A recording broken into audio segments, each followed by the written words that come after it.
Bakunzi ba Axial Vibes TV, iteka ryawe iteka ryanje, ukwemera kuvyara ubuzima. Axial Vibes TV turabaramukije, amahoro y'Imana, tubipfuriza ukuroranirwa. Abanyeshure bamaze kuja mu buruhuko, tubipfuriza uburuhuko bwiza. Abavyeyi bamaze kwakira ibibondo mu buruhuko, tubipfuriza kuryoherwa, muryoherwe n'umwimbu abana bazanye, mubarere kandi kuko kumbure umuvyeyi aguma akenewe.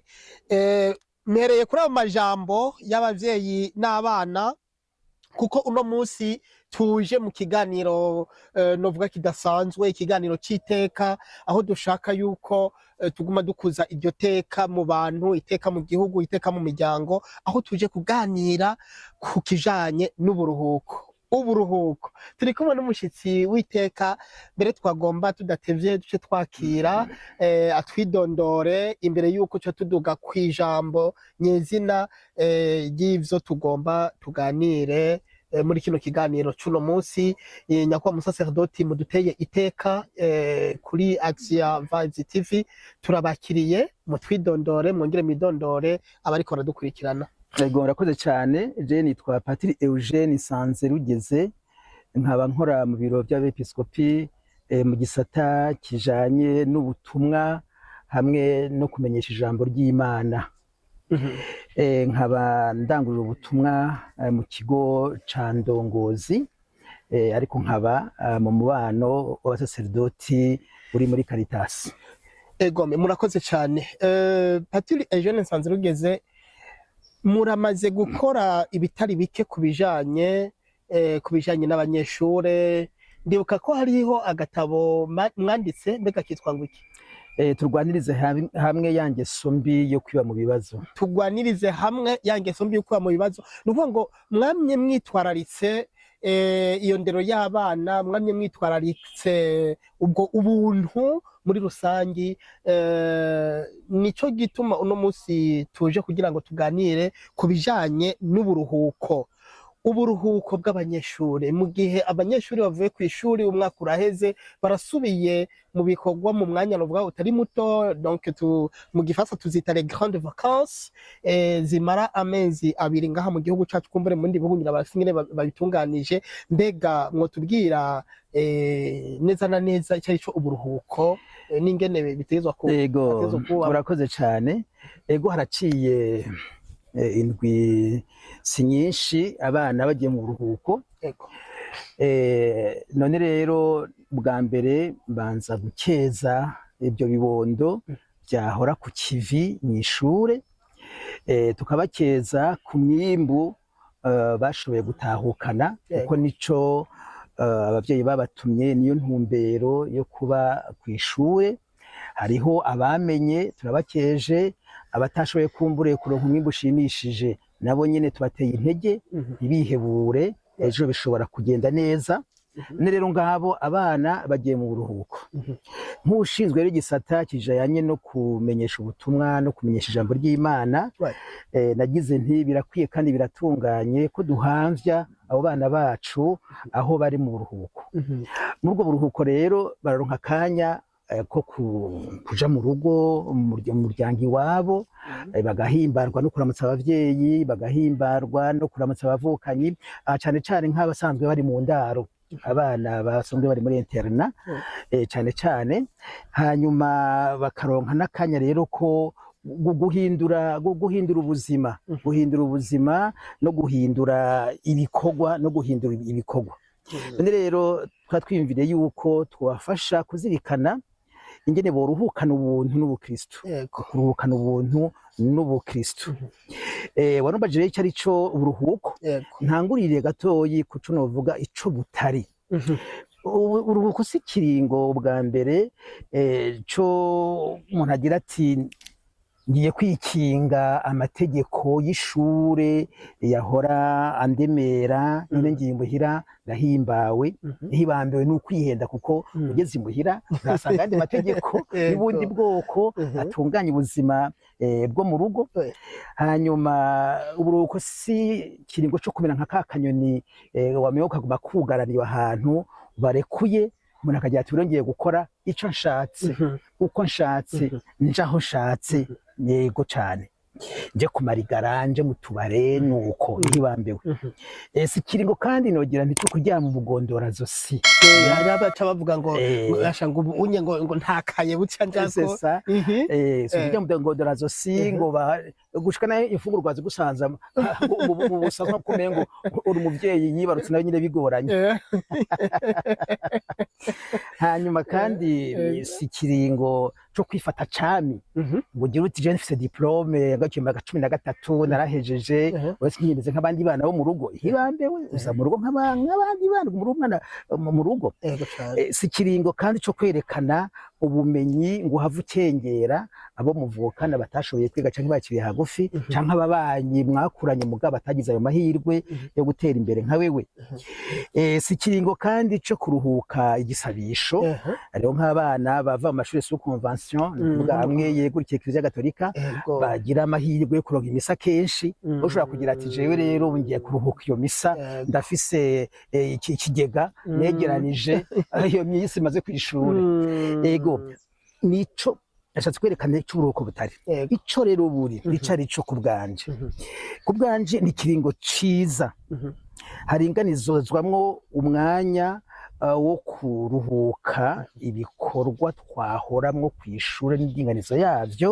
mugabo tukinjira mu bindi bikorwa bitunganije ukundi tukinjira mu wundi mubano ari wo mubano w'umuryango hanyuma kandi ni n'ikiringo nogira ntico kwagura imigenderanire ntugume mu muryango gusa mugaka imigenderanire n'ababanyi imigenderanire n'urunganwe yo mu bandi mashure imigenderanire na paruwase yawe kubemera Gatolika nuko ku bandi banyamihari urumva rero ni kiringo gikomeye cyane cyaho umwana aruhuka mugabo agakora mu bundi buryo kugira ngo yuzuze yandera avanye ku ishuri mbega mu byo gukora hariho n'abahora bashyira imbere ubuzima bwo gukomeza ubucuti mu miryango abana mu buruhuko bakaja kuramutsa basenge bababyarawe mbega ico coba kirimo mu buruhuko ego mugabo icambere coco nuko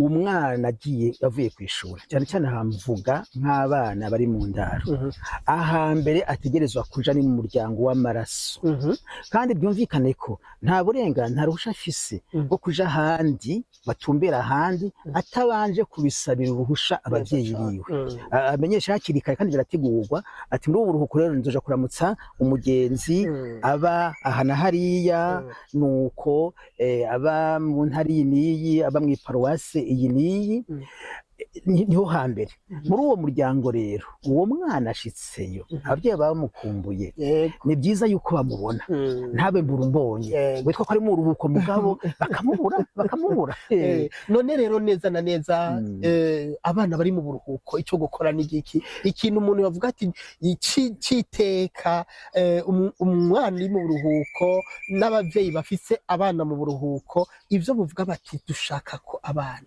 ego cyane ni kuvuga ko umwana agiye mu buruhuko nabwiye yuko si ukugenda kuryama mugondora zosi ahindiye ibikorwa ibyo bikorwa bihinduriwe n'umuryango ibyo bikorwa rero ni ibikorwa vya misi yose abavukanyi biwe basanzwe barangura we rero ntagenda yitwaza amadiplome yitwaza ubumenyi yitwaza amashuri agenda yifata ruto kuko agumana iteka n'igihagararo c'abandi bana kuvuga rero yuko umwana ari mu buruhuko ntazotinya kuja gusatura urukwi ntazotinya kuja kuvoma ngo nuko afise amadiplome afise diplome ntazotinya mbere no kuja kurima mu gihe bizoba bikenewe bakamutuma no mw'isoko akaja kudandaza akaja kuragira reka bya bikorwa bya misi yose bibeshejeho umuryango wiwe bibeshejeho bene wabo icyo gituma rero umwana amaze gushika mu buruhuko tiza gukora amaboko mu mpuzu agakerebuka mu bikorwa biteza imbere umuryango ku buryo ashobora wenyene uburuhuko buheze kugira ati reka nirimbure ndahimbawe ndabona koko hari ico na jewe ntunganiye none rero nibaza yuko ibikorwa vya minsi yose abana andi bana bakora tiza kubigira gwiwe yibuka yaje mbapara mwirandagira ati uwudakora no kurya ntabakike. Ni neza cyane aho kumvure ni mu muryango, ari mu muryango, mbega mu nshuti mu babanyi naho iyo vyifata mu gute? ni ukuvuga uwo mwana aje mu ruhuko ntiyuganiye mu muryango wiwe w'amaraso, we arafise ababanyi. Ikindi bagira bati umubanyi ni wo muryango, umwana ntaba mwiziga rya wenyene, arafise aho babana, arafise ababanyi bakeneye kumubona akabaramutsa, hanyuma binakenewe bagasangira n'imanza, bamwikoze ko nk'uba afise urubanza agaheza nawe akabunganira mugabo yayivuganye n'abavyeyi. Akagira rero nogira nti amaso y'urukundo mu kwitwararika babirenzwa amaso, babatamakazi, vya bimuga, za mfuvyi, abo nyene ubuzima bugoye. Uwo mwana niba ari umwana yarezwe neza agira ati naho nyene umukama arandungitseyo, tegerezwa kuba umuco w'abandi. None rero umwana ntiyotinya kuja gufasha imanza ababanyi, ari imanza z'umubabaro canke imanza z'ineza. Birumvikana yuko minsi ya none hariho ibintu biteramwa amananiza, ibintu by'amashano b'abantu baba bari hirya no hino. Birumvikana ko bamwe bashobora kubera abavyeyi babo bakagira bati ntugende uzava baguhishano. Ibyo naho nyene ni uguhwibuza, agahanuza, akamenya hagende na hatagendera, atari uko abanse bari kujyana nawe yicungera. Yego, aho ni kumbure ni mu babanyi, mbega mu runganwe umwana hari icyo ategerezwa kuba mu rundi runganwe nkawe mu gihe cy'uburuhuko? Mu kiruhuko barahahwanira n'abandi banyeshuri, abanyeshuri biga mu ishuri rimwe kumbure n'uwo mwana canke biga ku yandi mashuri. None rero nogira nti ni byiza kondera umwanya wo kugenderanira, bakaramukanya, bagasangira intahi yaho bahora biga, iwanyu byari bimeze gute, abigisha bakora gute, abana mubanye gute, bagahanahana ivyiyumviro. Hanyuma igihe rero hariho nk'ibyiyumviro byiza, abana bafite imigenzo myiza, birashobora gukuza uwo mwana ari mu buruhuko. Gusa umwana azoshira imbere ni ingendo n'imico myiza bimwubaka mu mpande zose. Aho Pawulo Mweranda mu Bafilipi ikiganiro ca 4:8 agira ati ico cose cyiteka gikwiye kubahwa, ico cose kimutubwiranda muraheza mukigire rwanyu. Hanyuma bakirinda rero urunganwe rwabozowe na bya bikorwa by'umuzimagiza, bya kamere ya muntu, ibikorwa by'umuzimagiza dusanga mu Bagalati 5:19-20, aho Pawulo Mweranda agira ati ahubwo ni mwihwabire ibikorwa bya mutima. Kwibuka kandi yuko Pawulo Mweranda ku bijanye n'umwidegembya by'abana bashobora kwitwaza, mwana agira ati jewe ndi mu ruhuko, jewe ndidegembya, ko Pawulo Mweranda duhanura agira ati vyose ndabirekuriwe ariko vyose ntibinyubaka.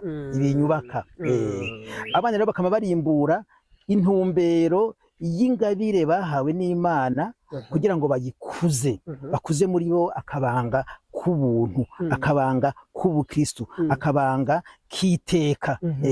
Kuko hariho ingabire nyinshi usanga abana bashishiriye, n'izindi zimwe ushobora gusanga zishobora kubabera nogira nk'igitsitaza bataravye neza nyine bazikoresha.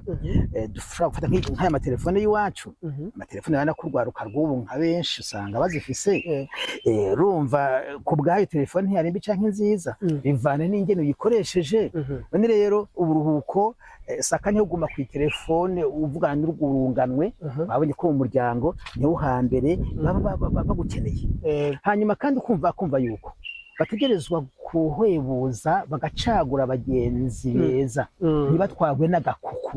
Ahubwo ni ukuvuga ikigwi c'abana bafise imigenzo mibi bashobora gukwegeramwo uwo mwana, bakumva ko umugenzi nyamugenzi no gufasha gukura mu iteka ryawe ry'umuntu no mu iteka ry'umukristo.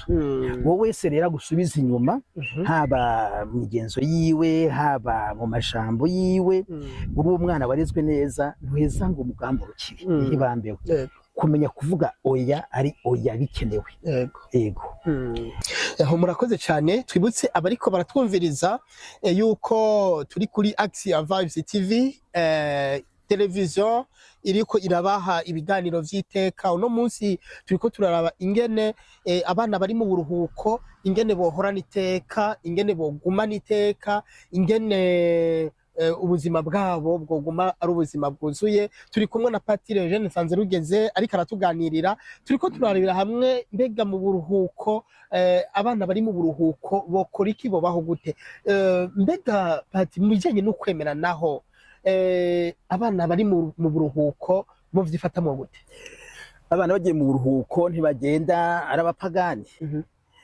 Ukwemera kwabo gutegerezwa kubamurikira, kumurikira uburuhuko bwabo kugira ngo bashobore kuba umuco, bashobore kuba imboneza mu bandi, bacike umwambiro mwiza. Uruko rero si kiringo cyo kwiyonkora ku Mana witwaje yuko oba wamaze guca ibigega, twabivuze kare, wegeranije ibisabisho n'imisanuko ihibambewe. Kujya atawuruhuka guhema ni nkuko atawuruhuka gusenga. Gusenga ariho mutama twagandi yavuga ati iyo kitari gisabisho banarataye umutwe kuva kera. Burya Gandi yavuga kuvyo kwemera. Mugabo ntiyari umukiriso. Yari mugabo yego yarakunda gose gusenga cyane, akagira ati taba kwemera nako bitaba ugusenga banarataye ubwenge kuva cyane rukaze mu ibarabara. Ati umuntu ashobora kumara iminsi atadafungura, ntashobora kumara iminsi atadasenga. Urumva ko byari byatakaje cyane. Ati rero igisabisho kuri we n'urufunguruzo rwugurura umunsi, rukaba n'urufunguzo rwugara umunsi.